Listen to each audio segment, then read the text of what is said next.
So here are Matt and Nick with Sonos. Rick, thank you very much, my friend. Hey everyone, this is Matt here. Nick, real quick, would you mind checking just keeping an eye on the questions? The way we'll do this is I'll go ahead and I'll go through the presentation, and Nick, if you can keep an eye on any sort of questions that pop up and just answer those questions as they come in. That should be a really efficient way to do this. But as Rick said, we're gonna talk a little bit about TruePlay tuning. And we're also going to talk about some Sonos by Sonance, and I apologize, I don't actually have slides in this presentation for Google Assistant, but we'll make sure to talk about that at the end and just give you guys the need to know information about that. And then we'd love to open it up. This presentation will probably take about 15 minutes or so, and then we'd love to open it up to any sort of to Q&A that you might have. Starting off with this specific, the topics that we talk about today, and then we can open it to broader questions after that.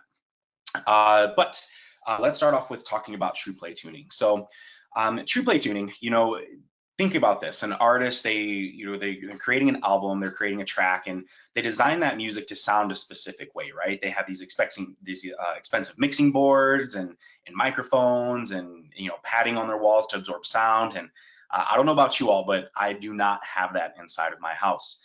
And all of these things can change the way that your music sounds, the things you have in your room or the things you don't have in your room, right? If you have thick carpet and drapes, your music's going to sound muffled and muddy.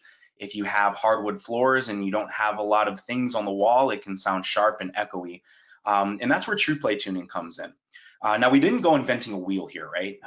Audio calibration for rooms, it's been around for a while now. But what we did do is we made it easier than ever. All you have to do is take an iOS device out. Now, it does have to be iOS because of the consistency in the microphones. Unfortunately, with Android, you can have the exact same phone and the exact same model, the exact same make, and they can have 3 different microphones inside of them depending on when and where they were manufactured.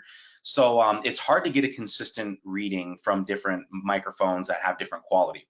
So we do limit it to iOS to do the tuning. Now, what we found is that over 80% of Sonos customers have some sort of iOS device on registered on their system, whether that's their daughter's iPod or mom's iPhone because dad's an avid Android user or vice versa.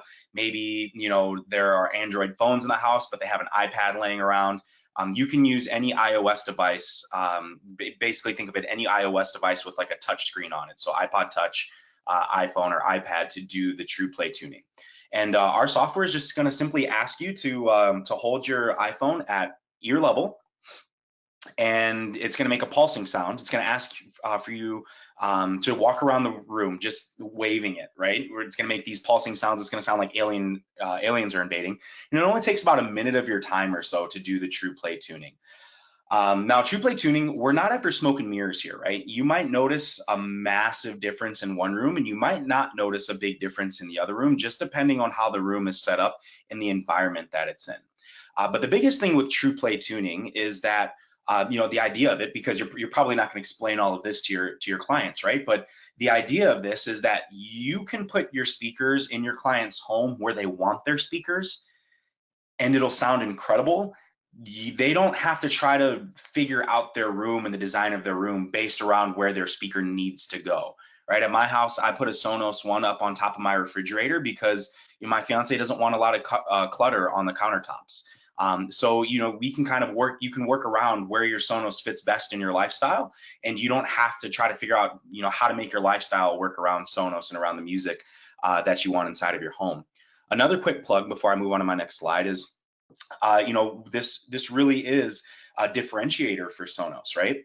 A lot of people don't realize this, but our first all-in-one speaker, the first generation Play 5, came out in 2009. We launched this software update in 2015.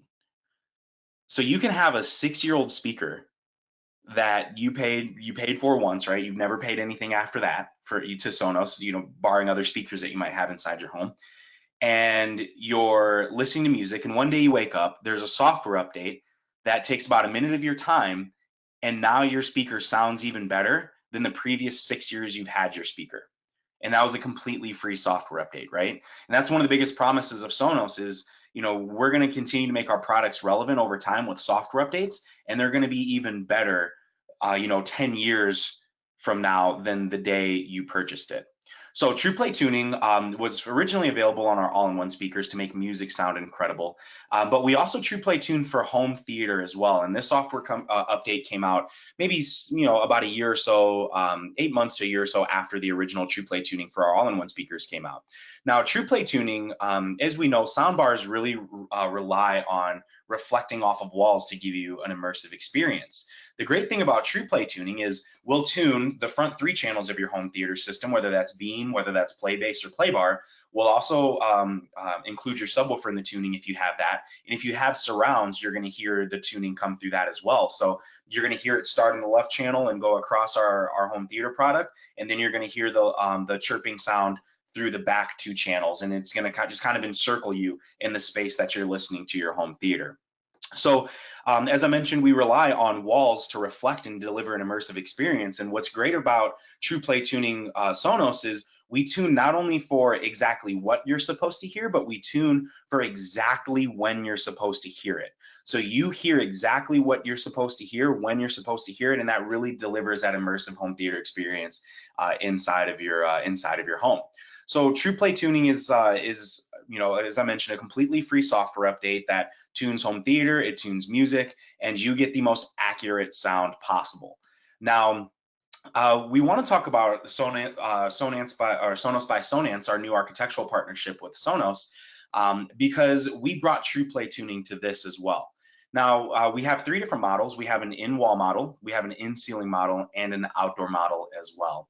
Now, the whole idea of this partnership was really to create a closed loop system. Thinking about it, you all installing audio, you have an amplifier, right? But it doesn't really know what speaker it's talking to. It just knows it needs to deliver power. And on the other side of that, you have a speaker, but it doesn't really know what amplifier is powering it. It just knows it's getting power, right? Well, the idea of the Sonos by Sonance architectural speakers is to really create that closed loop system between an amplifier and a speaker. So these speakers have been custom designed to work the best with Sonos amp. These are not just any Sonance speaker. I was talking to a dealer one time and he goes, man, my only complaint is that Sonance has like 500 different SKUs, and this just seems like another Sonance SKU to me. Well, these models are designed specifically for our products to sound the best. They can work with any amplifier, and it's a little anecdotal, but I remember the first time I played the in-ceiling models, I was in my basement listening to them, and I was like, man, these sound really good. I hit the little button that says Detect Sonos Architectural, and it blew my mind at how much better they sounded. My jaw hit the floor. They use unique cone material, unique grill patterns. The grill color is our white color that we use in our Beam and in our Sonos One, which is a very true, almost invisible white when you're comparing it to like a white wall. But these are custom designed. Every piece of these products is custom designed to work best with the Sonos amp. Down to the point of there being a detection circuit inside of these speakers that when you plug them into amp and you press the Detect Sonos Architectural button, that little detection circuit kicks in and it sees that it's connected to amp, and it creates a custom DSP curve so that you get the best sound possible coming from the Sonos amp.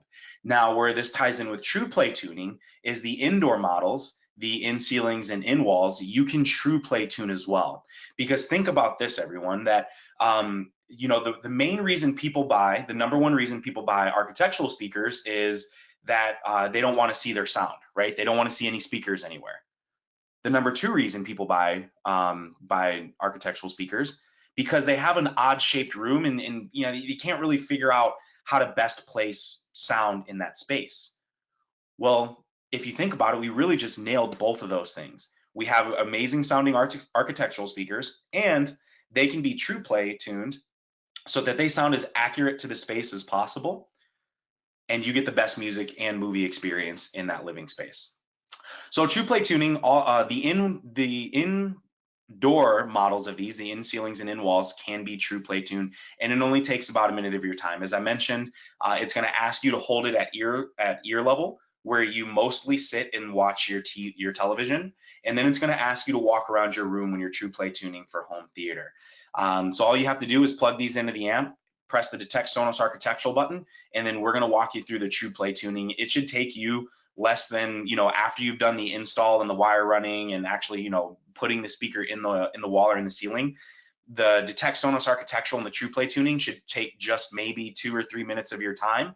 5 on like a rough day where maybe somebody's doing construction on the house next door or something like that. But I mean, this is really a very, very simple process. And, we even know, Nick and I know dealers that have monetized this and charged for the TruePlay tuning a few bucks for every room that they TruePlay tune. Whether you do that or not is completely up to you, and that's your business. But we do recommend TruePlay tuning on every single one of our products, including the Sonos by Sonance architectural speakers. You can TruePlay tune whether you are in stereo, whether you're in dual mono, or a home theater solution with our speakers. You can TruePlay tune them. Now, with the Sonos by Sonance architectural speakers, the in-ceiling models are $599 for the pair. And worth noting that tweeter in the in-ceiling model is also pivotable as well. And as I mentioned, the grill that you see there is like a true Sonos white grill. A buddy of mine had he had another in-ceiling speaker. I won't mention any brands here, but he took a video that he sent me and he compared the Sonos by Sonance in-ceiling models with the other speaker brand that he had in his kitchen. And with the Sonos by Sonance speakers, it was flat white, like it just blended right into the ceiling.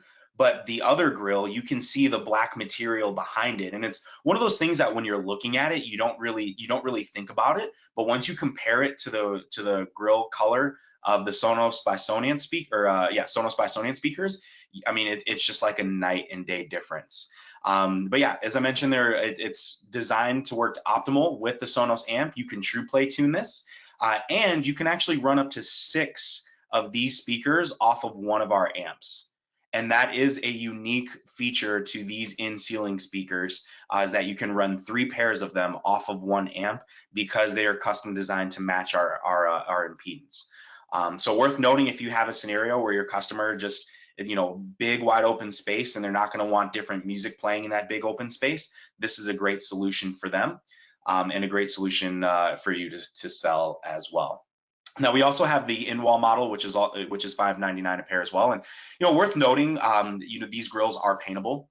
So your customer will be able to paint over them really easily.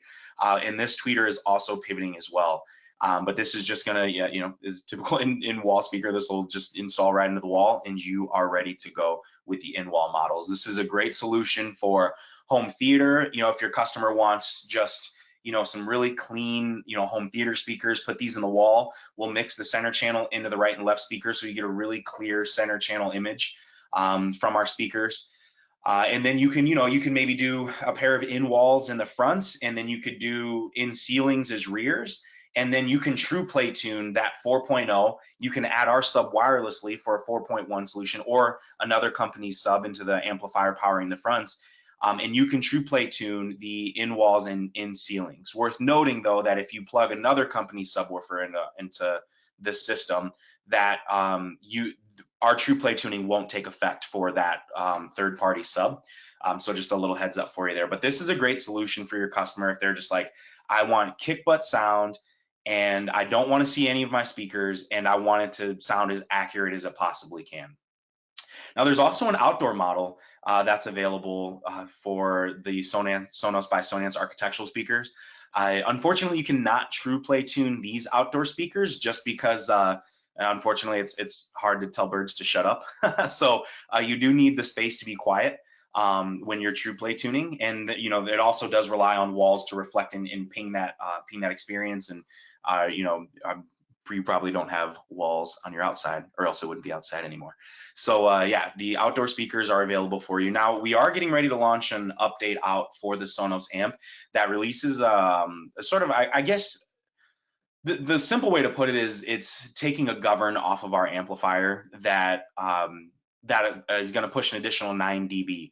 So once this knows, all right, there's a custom DSP curve coming from the amp, and with the software update that we're getting ready to launch, I mean, these speakers will crush your outdoor patio space. Yeah, you are going to be able to enjoy being outside with your Sonos amp and the Sonos by Sonance architectural speakers. And beyond just popping in here real quick, just a clarification point. The outdoors are actually $7.99 a pair. Both in-ceiling and in-wall are $5.99 a pair. MSRP outdoor is $7.99. Thanks, Nick. Yeah, I didn't realize that wasn't on the slide here. No problem. Cool. Yeah, so all of our speakers, again, the point of these, custom designed for the Sonos amp to sound the best they can possibly sound when they know they're being powered by the Sonos amp. And then everything has been designed to look sleek, be sleek. You don't have to see your sound if you do not want to see your sound. And then TruePlay tuning, as I mentioned, it's a simple process. You're just going to walk around the room. It's going to make a chirping sound. Sounds like aliens are invading. It has to be an iOS device, and you can TruePlay tune when it comes to the Sonos by Sonance 2.0 or 2.1 stereo. And again, that's with our subwoofer. 4.0 or 4.1 stereo or home theater, 6.0 or 6.1 stereo with our subwoofer in those scenarios where maybe you want to install 6 in-ceilings or in-wall speakers off of one of our Sonos amps. So TruePlay tuning, big points with TruePlay tuning is accurate sound, right? We're not going after smoke and mirrors. We want your sound to sound as close to the original artist intent as possible, because the environment of every room is different, and that can change the way your music and your movies sound. TruePlay tuning is a free software update, which is just part of our commitment to making our products better over time, so your customers are happy and you're not having to roll your truck back out there because something went wrong, or there's some sort of new feature they want and they just want to complain about it because they can't get it. We are going to make sure that our products are relevant over time. The last thing I want to talk about that I mentioned I don't have a slide for is our Google Assistant update. So Google Assistant launched a few weeks back, and it's just like Alexa. You set it up in your voice services in Sonos, and you can use Google Assistant to control your entire smart home. You can use it to ask questions. You can use it to control your lighting. Whatever smart devices that Google Assistant will control, you can use that. And what's great is, maybe in your office you prefer Google Assistant, but maybe in the kitchen you prefer Alexa. You can have the choice of which speakers are using which voice services. So if you're like me personally, I moved everything over to Google Assistant. You can do that. If you're like Delonsky, he's completely fine with Alexa. But if you want to have a mix in between the two, you could do that as well. Google Assistant, I would say the biggest difference with Google Assistant and Alexa that I've realized is that Google Assistant is more of an assistant, asking it to add things to your calendar, asking it to, for example, I can say, Google, remind me that the password to this website is blah, blah, blah. And then if I say, hey, Google, what's the password to that website? Google will say, you told me that your password is this. Or I can say, hey, I could say, Google, remind me that I left my keys in the drawer underneath the silverware. And she'll say, I can say, oh, hey, Google, where did I leave my keys at? And she'll tell me, you reminded me to tell you, blah, blah, blah, that they are where they are. So Google is going to be really good at being sort of like an everyday assistant. I think that the other benefit to Google is, I find when asking questions for information, Google's web search and information finding is better than Alexa's. However, if your customer just wants to use voice to control their smart home, their lighting and their music, Alexa is more than sufficient to do that. And technically, they do have a slightly wider range of skills. So just a little heads up there for you. But Google Assistant, I mentioned TruePlay tuning being a completely free update to make our products better. The Google Assistant update was another free update that we launched to make our products better over time. The last thing I want to mention about Google Assistant is that the Google Assistant you can use with just like with Alexa, you can use a Dot or an Echo. You can use a Google Home Mini or a Google Home. Any of the Google Voice products you can tie in with your Sonos system. So if your customer has an older product, maybe like a Play Bar or a Play 5 that doesn't have voice integrated into it, they can still use Google devices to control their Sonos and then the rest of their smart home as well. So that is what we have for you in our presentation. We'd love to open it up, as I mentioned, to a Q&A, preferably specifically about TruePlay tuning, Sonos by Sonance, or Google Assistant at first. And then if we don't have a lot of questions about that, then maybe we can open it up to some more general questions. Is that okay, Rick and Nick? That's fine. One of the other things that we promoted on the call was that we were going to maybe touch on Soundtrack Your Brand. Are you prepared to? I guess I didn't realize that you didn't see that on as part of the invite. Are you prepared to talk a little bit about commercial music licensing and how Sound Machine and Soundtrack Your Brand can be used to put Sonos in commercial spaces without violating ASCAP and BMI licensing regulations? Yeah, Nick, would that be something that you're comfortable with, or would you like me to chat about that? Yeah, I can get you the basic details on that. So there's the nice thing about Sonos is we essentially are the plumbing, if you think of it that way. So if you have a restaurant or any commercial application that wants great quality sound, Sonos can do that, and obviously they want to be compliant. So we at this point are partnered with up to I think right now, and Matt, you can correct me if I'm wrong. I think we have 10 commercially licensed partners that can have streaming services available through Sonos, which is fantastic. So you have options out there. Now, the nice thing about you guys in the field out there suggesting this and helping them get signed up is there's a RMR involved on your end too, and it varies from provider to provider on what the dollar amount is. But it is nice that you get in front of them first, you make the suggestion, you get them signed up, and then there's a little bit of a back end compensation for you as well.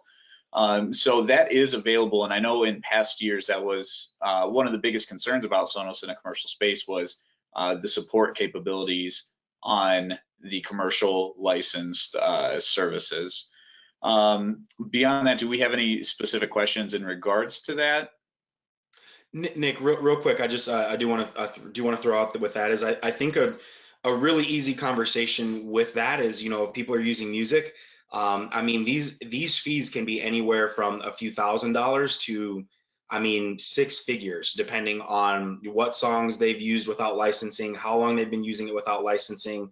So I think the really easy conversation about that is most of these services are, you know, $25 to $50, you know, a month. That's a very, very inexpensive, for lack of a better term, insurance policy to pay monthly to make sure that you're not paying, you know, tens and tens of thousands of dollars in fines. I mean, you know, just you know, doing some quick math here. If, you know, I'm taking, you know, let's say one of the more expensive ones, if I'm taking $50 a month, timesing that by 12, that's $600 a year. Times that by 30. I mean, over the course of 30 years, they're spending $18,000 on a commercial music service, to where, I mean, they could be charged that just in one fell swoop, if the wrong person comes into their business and realizes that they're using like a free Pandora account or, you know, their Spotify account or something like that. So, you know, I think just busting out the calculator and breaking down the numbers, like, hey, this is what you're going to spend over the course of a long time to make sure that you're not getting charged for this. You could be easily fined way more than this if the wrong person comes in. So, And it's not even the free accounts. If you've got a pay account, like I have Deezer, you know, I pay for Deezer. In the past, I've had, I think I still might have a Spotify subscription as well, and in the past I've had Tidal. That's a personal use subscription. So I can play it, or I can play it at my home. But if I'm playing in any commercial setting where there's an audience, it's not a licensed use of that music. So, and like the guys are saying here, and something, please don't sleep on this. If you're doing, you know, coffee shops or little salons or something like that, you know, a lot of our guys that come through AllNet are doing a lot of, I call them light commercial projects. And even something like a doctor's office, which seems like that wouldn't be a big deal. You know, we go in there, we hang a couple panels in a waiting room, you know, we do a phone system or something like that, or we do some IT work for them. If they're playing music and we install that music and we didn't warn them about, you know, the licensing requirements for playing music publicly, you know, that's kind of bad on us, on our channel, to not warn these people. And there are headhunters that are out there trying to get these fines, and ASCAP and BMI and these music publishing companies are they're not on our side. And to be fair, to be honest, they're also not on the side of the music industry. They're literally out there to just generate as many fines, as much revenue as possible. They're not good people, and they take out ads in Craigslist and places like that, and they find people that are essentially underemployed to go to restaurant to restaurant to restaurant, bar to bar to bar, and business to business to business. And they have an app that they put on their phone. It's similar to Shazam, and it listens to what the music that's being played, and it'll know if it's, like the old school Muzak and DMX are now gone. Now that's part of the Sound Machine, which is one of the options that's available on Sonos. But it'll look for appropriately licensed channels. It'll say, oh, that's the 60s channel on DMX, whatever. They're in compliance, and it'll tell them go ahead and go. And they'll just pay for their Coke, or they'll put their water down that they got for free, and they'll walk out and go to the next restaurant. They'll find a restaurant, and there'll be a bartender, or there'll be someone who is playing their own personal Spotify playlist or their own personal Pandora channel. And like the guys were saying, these are thousands of dollars in fines. And the biggest variable is how big the audience, like what the fire code capacity is. If the fire marshal capacity sticker on the door says that place will hold 200 people, they charge them for playing for an audience of 200. And that fine could be astronomical if this is a big building or if this is a big facility. And it doesn't matter whether the music was only playing in the bar. If the fire capacity is 200 and that includes the patio and the banquet room that's never used, it doesn't matter. They charge the absolute full capacity of the building. And again, these fines are huge. We love selling commercial audio systems, and we love selling music servers like the Sonos product in front of these big commercial systems. But there are a lot of times that people will buy a dedicated commercial music streaming box just because they know that no one can add Spotify or Pandora to it. But we can do it. Certainly we can do it with Sonos.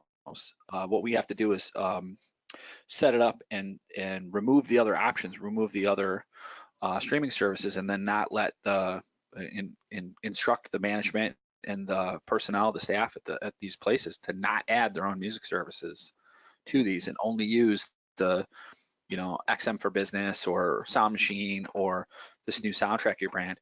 So do you have details on this recurring revenue? Is this something that the integrator would pay the fee and then the integrator would charge the business? No, so they don't. For this? There is through each of the providers. So whoever you're discussing with your end user, and they decide to go with, when you go to sign them up, help them walk them through it, and then there is an area that you're able to actually sign up as someone who was able to add the service, and they essentially just give you a bounty for it. So I would look into that, just the different services, and set your company up with a profile just so you're able to help out. And this is true. I mean, obviously, we love for you guys to go out and support Sonos and the brand. It's super easy to set it up, but look into it, because you show up as a hero to your end client when you're able to help give that additional educational piece. So,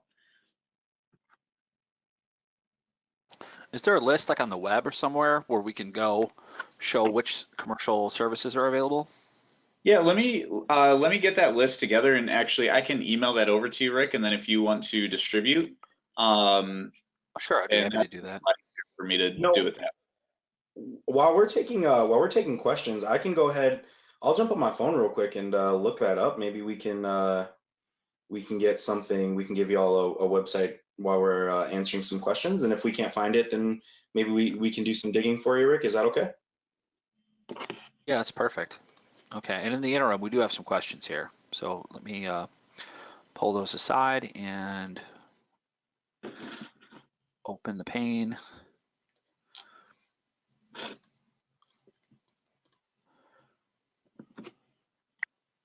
Okay, so Tom asked a question, and I think this was addressed during the presentation, but Tom asked for clarification on TruePlay for outdoor.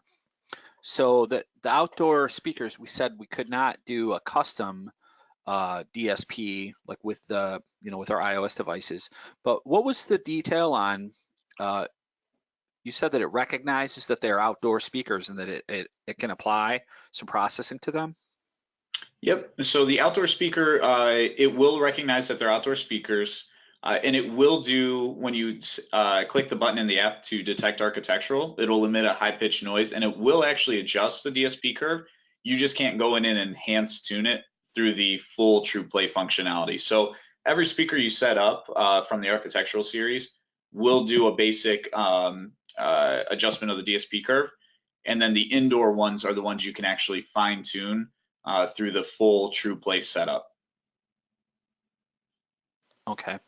And this is obviously this is Rick in Michigan. And when you guys were here a couple weeks ago, you did this for us during our lunch and learn session where we had a barbecue set up outside, and you had the amp set up outside with a pair of the Sonos by Sonance speakers. And I remember you turned that on and off a couple times, and it definitely made a difference versus playing them just with the traditional output as if it were going into, you know, any random brand of speakers. When it recognized that it was the specific Sonance model, it kind of tailored the output specifically for that model. It did sound different. It did sound better.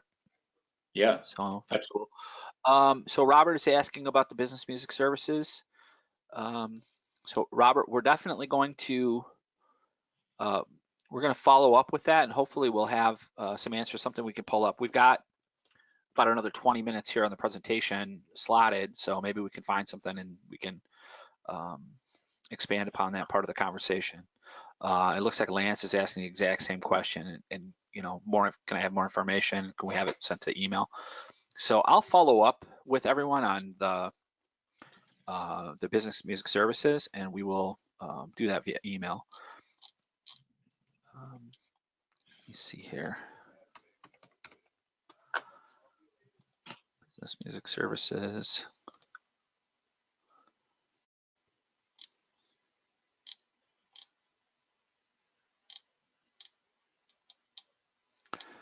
All right.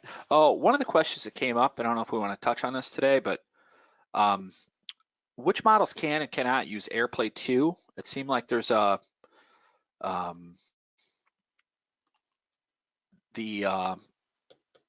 Apple, what's that thing called? HomeKit created some sort of conflict, and one of the things that was forced to be removed was the play music from your local phone. And there's been a little bit of discussion about that online, and we've taken a phone call or two about it. So which models can do AirPlay 2 and which ones cannot, to replicate that feature or kind of replace what was removed from the app? Yeah, that's a great question. I think the easy way to think about it is the newer models of our speakers, the ones that have the little capacitive touch buttons on top of them. And by the capacitive touch ones, you know, the volume up and the volume down look like just 4 little dots. They're not actual like physical buttons. They're more like sensor buttons. Those are the ones that can support AirPlay 2, a direct AirPlay 2 stream. And it's not because of those buttons, obviously. It's just because those products have new enough hardware to be able to process the demand that AirPlay 2 requires. So really the only ones that are in our product lineup now that don't support AirPlay 2 are Play Bar and Play 1. Now, with that being said, if you have a Play Bar or a Play 1 floating around the house, and let's say you have a Sonos 1 in the kitchen and a Play Bar in the living room, and you want to listen to something from an AirPlay 2 stream in the living room where your Play Bar is, if you start the stream in your kitchen and then group your Play Bar with the kitchen speaker, that AirPlay 2 stream will play through the Play Bar. And then if you don't want it playing in your kitchen, you can just mute it. But really the only speakers that now don't support it are Play 1 and Play Bar that we sell now. But of course, Gen 1 Play 5s aren't going to support it. Play 3 is not going to support it. Any of the older speakers that have the physical volume up, volume down, and play pause buttons will not support a direct AirPlay stream. And the Connect and the Connect Amp are also looped into that early product category as well. Yeah, good call. Okay, yeah, so we can do it. We just have to have either a Sonos 1 or a modern generation Play 1 or Play 5 or a Beam. And then we or Play Base, like you said. Oh, yeah, and also the Play Base as well. Yeah. Yep. The Play Base, that was the first model of the. I forgot about I keep forgetting about the Play Base. So Play Base is like the forgotten little cousin. It's the black sheep for sure. Yeah. Yeah, it's and think about that. That's another reason for the new Sonos amp. Another benefit for the Sonos amp is the Connect amp cannot support AirPlay 2 as well, but the new Sonos amp can absolutely support AirPlay. So Nice. Okay. All right. And then another question that I have is going back to TruePlay. So the Sonos amp has a line output that we can use for a third-party subwoofer. So if we want to mhm. use an architectural subwoofer like the DefTech or Triad in-wall subwoofer to go with, or I guess Sonance also makes architectural subwoofers that might aesthetically match the products that we're going to put in Sonos by Sonance. If we've got a Sonos by Sonance and we're using a third-party sub, can we TruePlay that with the sub included, or do we need to disconnect the sub, TruePlay it, and then add the sub? Yeah, I would. Yeah, so you're not going to be able to TruePlay tune a third-party subwoofer with ours. You could tune our subwoofer with ours. And worth noting, our white subwoofer is the same white that we would use, or I mean, it is a little slightly different finish, but it's as close to that same white as the in-ceiling and in-wall Sonos by Sonance speakers. But yeah, you would want to TruePlay tune. I would attach the sub first and TruePlay tune it. It's just not, I mean, it really doesn't matter. It's just the amp isn't going to recognize that subwoofer when doing the TruePlay tuning. Because I mean, really the TruePlay tuning is going through the speakers. It's not looking for that lower frequency if it doesn't have a sub attached to it, our sub attached to it. And the reason that is because all of our products have a little computer inside of them. And that's how we get these software updates, and that's how they do all these really cool things like TruePlay tuning and Google Assistant and all that.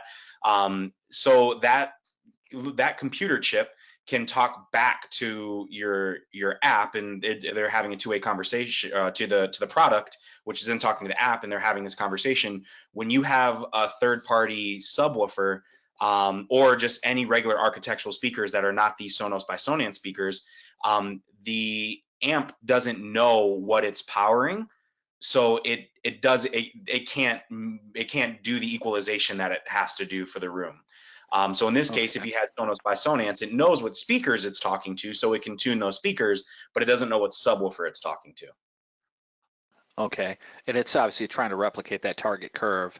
And if it's only planning on hearing the output of one pair of speakers, and it all of a sudden hears the extra output that a subwoofer would provide, it would probably think that those two speakers are doing a fantastic job and knock the bass down a little bit. It would probably actually hurt the ultimate response more than it would help anyway, even if it were possible. So the best bet is just to unplug a third-party sub if you're using a third-party sub, run the TruePlay, and then reconnect the third-party sub, and then tune it with its phase and phase crossover and output controls that would be on that third-party sub. Oh, hey, going back to that, we've got crossover and output level controls on that subwoofer output, don't we? Yeah, you'll have, yep. Okay. Are those available through the app, or how are those modified and tuned? Yeah, that's just through the app. It's under room settings. Oh, nice. Okay. We've got Mhm. ours set up here. We have to play with it a little bit more today. So that's on the dock today. Also, something I'd like to share is that every AllNet branch has Sonos product on display, including a Sonos by Sonance setup. And also, we've got different speakers in different branches. Here at our branch, we've got a Sonos One and also a Play 5. And we're setting up to do the TruePlay demonstration through our iPad. So as the guys were saying, it's any of the iOS devices. We've got two different iPads on display at our branch. One is in an iPort frame, and then one is standalone. And the way that it was told to us on our previous webinar that we did on the TruePlay is that we always want to take these cases off because the case modifies that microphone pickup. So we do it with we've got just a standalone like an old iPad 3. So you can come to any of the branches that that are within driving distance and play around with the TruePlay and turn it on, turn it off, and note the difference that it makes. So we're doing it, like I said, with a Play 5. I've got a Sonos One that's out on dealer land right now. We're expecting to get that back any day, so we'll have that back on display. And then also we can do the TruePlay demo with our Sonos by Sonance kit. Rick, that's awesome that you guys have the TruePlay tune, because it's one of those things that you don't really realize how impactful it can be. until you get the demo. I actually, when we first launched TruePlay tuning, I used to do these demos where Play 5. I literally put the Play 5 that the box that Play 5 came in. I put it over the speaker, and then I ran the TruePlay tuning. And in the app, Rick, you can just toggle the TruePlay tuning on and off. So I would start with it off, and I would play a song, and it sounded like you would expect it to sound. It sounded like it was inside of a box. And then I would turn the TruePlay tuning on a few seconds into the track. And I mean, it sounded like you just picked the box up away from the speaker. I mean, people's jaws would drop when we did that demo. So yeah, I want to second you on that, Rick. If you guys get a chance to hear the TruePlay tuning demo, it's really impactful. Well, now I feel like I need to modify the demo and put some sort of an impediment in the speaker so that we can demo it to show what a difference it is. And I mean, I'm not gonna, obviously we're not here to disparage any of this stuff, but people tend to the number one complaint about Sonos is the profit opportunity is different than with third-party products. And this is a way to put some profit back into this. And like the guys were saying earlier, this is an advanced setup service that you're providing in, doing the room correction. So charge for it, get some extra labor dollars out of that install. And if there's, 10 zones in a house, TruePlay those zones and, charge for your time and get some more, make that project a little bit more profitable. Obviously the customer's going to have a better end result once the TruePlay has been applied. So, I mean, this is the way to differentiate a person who bought their product from retail and set it up themselves, or had their nephew set it up, or having someone from our channel, a pro, come out and set it up, because we're going to know placement where it's going to sound the best, and we're also going to be able to do things like this room EQ that are going to make it sound the best. And there's a lot of products that we sell, TVs, projectors, that customers can buy from retail, and this music product is another one of those products. And the differentiating factor is, if they buy a Sony XBR from us, from one of our dealers, that customer can count on the fact that it's going to be professionally set up, and it's going to be calibrated. If they choose to go that route and pay the extra for the calibration. Obviously, on video, we want to charge for calibration as well. So this is the differentiating factor, and this is where the profit opportunity comes in to differentiate between a retail install and a professional install. Yeah. So I hope that you guys really embrace TruePlay. So what was the number that we heard? Like the penetration rate of TruePlay is pretty low, isn't it still? Yeah, so I was actually just going to bring that up, Rick. So a couple of things. You kind of hit the nail on the head. In the custom installed channel, it is less than 25% of Sonos products that are put into the home are actually TruePlay. And again, TruePlay is super easy, and it takes about a minute per room. So we're not saying charge it because it's extremely difficult to do, but it is time and labor and something that doesn't end up getting done. So set yourself apart with that. The other thing that I do like to bring up too, in terms of using Sonos in these projects, from the back-end support, we are one of the only companies that does allow your end user to utilize our direct contact and support. It's super easy to set up and use, so you get minimal calls, and you're not really having to roll out a truck, and they're able to call directly into the helpline, regardless of if they bought it from you, or if they would have went out and bought it themselves. We don't penalize them and make them call you for the support. So please utilize that. The support is there for them to use, so they can troubleshoot, and saves you and your team some time. So yeah, make a difference definitely with the sound, and gives it some better quality. The other thing I did want to bring up, so I was typing away in the background here to get some additional information on the RMR. So a lot of these sites, if you log in, so the most blatant one that I was able to find was actually with Sound Machine. If you go all the way to the bottom of their website, which it's sound-machine.com, at the very bottom. Do you want me to change the presenter view so we can pull this up? Yeah, we can do that. Okay. Do I need to cancel anything on my end, Rick? No. Who wants to be the presenter now? Just go ahead and put it to Nick D. Done. Okay. You have to hit accept.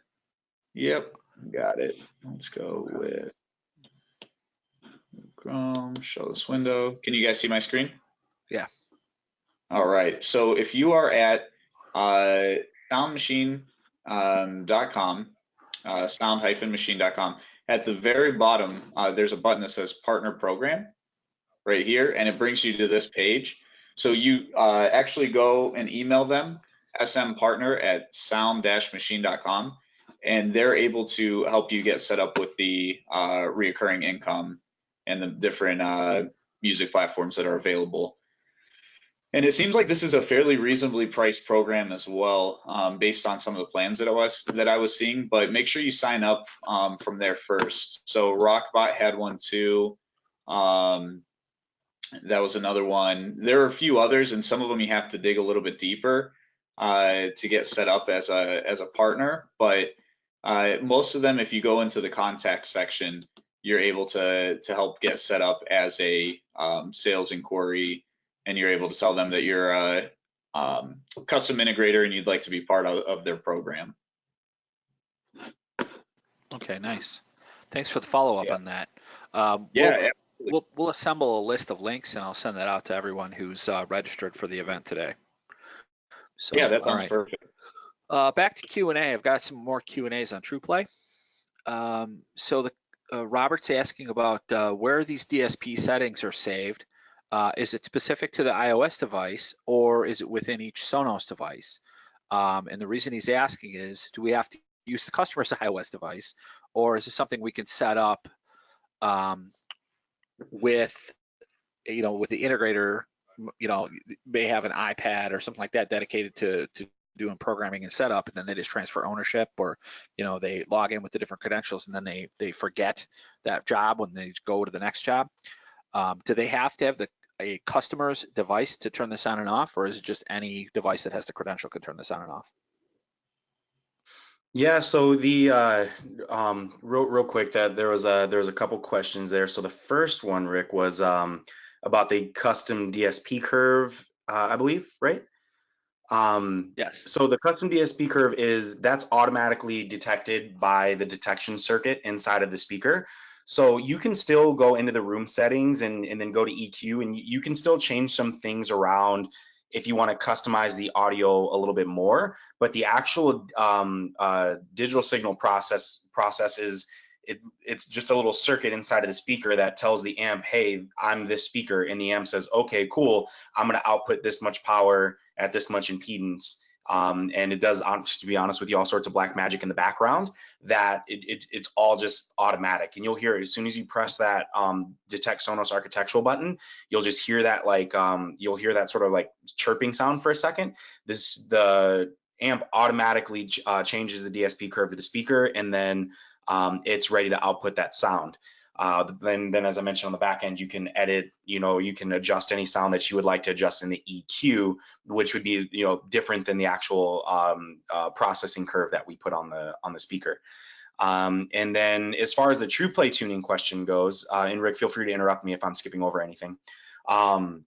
The TruePlay tuning can be done with any iOS device. And that's actually, I don't know if you remember when I brought up that over 80% of our customers have an iOS device on the system.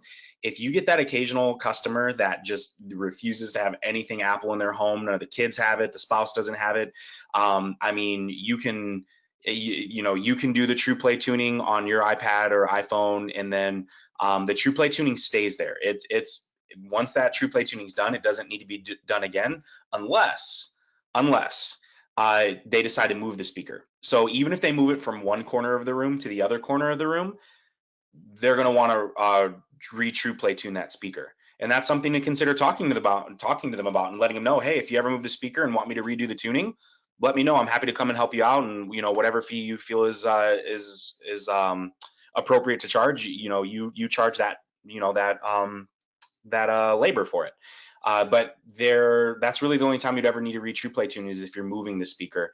TruePlay tuning can be turned on or off as long as there's an iOS device. If it's being set up with an Android device, we don't even ask you for the TruePlay tuning. TruePlay tuning is not brought up at all. As a matter of fact, Alonsky's brother uses only Android products, and he didn't even know you could TruePlay tune his speaker. Nick went over to his brother's house, TruePlay tuned it, and his brother was like, "Are you stinking kidding me? Like, this sounds incredible." Because he didn't know that you could even do it in Android, and we don't even want to bring it up if it's with Android because we couldn't let. I mean, you can't use an Android product anyways to do the tuning. So you can use any iOS device. I mean, you know, not that you would want to do this, but if a customer wanted to invite their friend over for like a barbecue and just run the TruePlay tuning, hey, I'll buy you a 6-pack or something. I don't know, like they could have them come over, do the TruePlay tuning, and hang out for a little bit and then leave, and that TruePlay tuning will be done there. The settings not saved per se on the app, on the controller. The setting is saved in the speaker. The TruePlay tuning is an actual filter that gets put on the speaker to adjust for the environment of the room, if that makes sense. Sure. And then, as you said, the Android devices, they don't even have that TruePlay button, so you certainly can't toggle it with an Android device as your controller. You would have to have an iOS device logged in with the appropriate credential for the Sonos system in order to toggle it in the room settings, correct? Rick, that's actually that's a good question. Now that I'm thinking about it, you may be able to toggle it on or off. Everything I use. So you can toggle, you just can't retune it. So that like Okay. I was just telling the story about it at my brother's house. He had his Sonos One behind his dual monitor setup, and I went over and I was like, why does that sound so bad? So I tuned it. Like he didn't think it sounded bad at all, and then I tuned it, and he's like, wow, what a difference. And he was asking me the same questions, like, can I retune it? Can I do this? And I'm like, well, you can't retune it if for some reason you move the speaker and you wanted to shut that saved TruePlay setting off, you can do so. So in the settings app, and you go to room settings and you click on that specific speaker, it does have the toggle for TruePlay, and you can turn it on and off. It then just does not allow you to retune it. So hope that answers Okay. the question. So yeah, in that particular case, if that you said the placement was behind monitors or some obstruction, it probably maybe boosted the highs quite a bit or something like that. So if he ever placed it out in the open, it would probably sound horrible with that TruePlay correction. So he would at least want to turn it off to bring it back to flat, like an out of the box curve. Yep. So okay, yeah, that's a great tip. All right, well that's good to know, because sometimes the TruePlay, it'll compensate for a bad placement, but if you move the speaker to a good placement, then that DSP curve that was applied to it probably wouldn't help it. It probably would hurt it. So that's cool. This is awesome. I love this stuff. So we're all old school AV guys, and you know, I've owned an audio control RTA. The cost, you know, over $1,000, and the microphones were a couple $100 for these things. And over the years we've had like these mic multiplexers and software kits for laptops and things like that. Like Goldline and Audio Control used to sell thousands and thousands and thousands of dollars worth of calibration gear to guys to go out there just to be able to modify EQ settings to make a system sound a little better. And then in the home theater world, we've had things like, Odyssey and things like that, where we've had these, third-party kits, or, each individual, like, if you sold Yamaha had their own microphone for the receivers. Denon had their own microphones for the receivers. Marantz had their own microphones for the receivers. The fact that we can do all this stuff with an iOS device that we all have in our pockets is amazing. This is significant advancement in technology. So I'm really happy that that we're aligned with this brand and we get to take advantage of some of this cool stuff.